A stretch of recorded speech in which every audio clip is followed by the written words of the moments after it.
Greetings, Church of St. Michael, Father Froehle here. One of the great gifts of being Catholic is knowing that we have a purpose in our life, and especially that God has made us to experience happiness. This concept of happiness was even considered by the pagan philosophers, especially someone like Plato and Socrates and Aristotle. And really, at the end of the day, it was discovered through the use of reason that all humans are meant to experience this happiness. And I don't mean happiness like we find when we get a wonderful dessert after a lovely evening at dinner. What I'm talking about is a sort of human flourishing, a sort of rest that we experience when we've fulfilled our purpose. And for us as Christians, we recognize that this ultimate happiness will be found in God and God alone.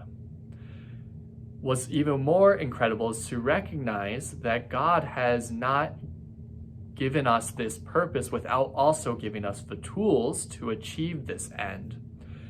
And these tools are there to help us. It's sort of like if I want to build a house, in order to do that well, I'm going to need good tools. I'm going to need a sharp saw, for instance. I'm going to need good wood to build with. And in our lives, these tools that the Lord has given us are called the virtues.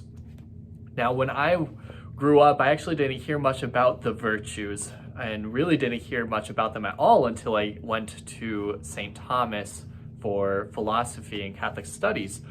But the virtues are an indispensable part of our lives as Christians because these virtues are the tools that allow us to achieve our life's goal and to attain that sort of happiness and blessedness that we'll ultimately experience in heaven. Now, the virtues are fundamentally a perfected power, meaning that it's a habit that we instill in our lives so that we can act well and that we can act rightly in all situations, in a variety of different circumstances.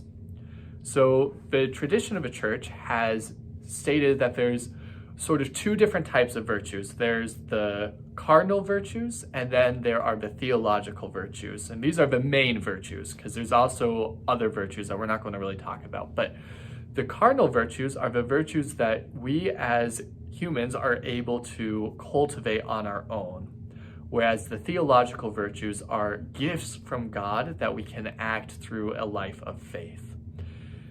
Over the next several episodes of Father Froehle Footnotes, I want to dive into these individual virtues because I think that one of the great sufferings that we experience in our contemporary culture is a lack of virtue.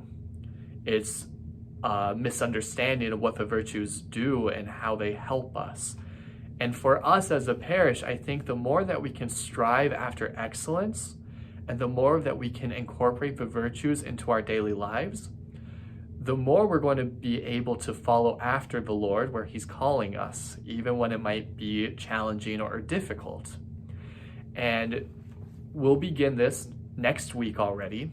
First be talking about prudence, and then justice, fortitude, temperance, and that will round out the 4 cardinal virtues. After that, we'll spend a couple of times reflecting on the life of faith, hope, and charity, which are the theological virtues. And my desire, like I said, is that through our deeper appreciation of what the virtues are and how they work in our lives to guide us to our end, towards that ultimate happiness, the more we're going to be able to respond to the will of God in our lives. So I look forward to diving into these tools that the Lord has given us as humans to achieve our life's goal. And I look forward to reflecting a little bit more with you on that great virtue of prudence next time. Until then, let us keep each other in prayer and let us continue to walk down that path the Lord has given us.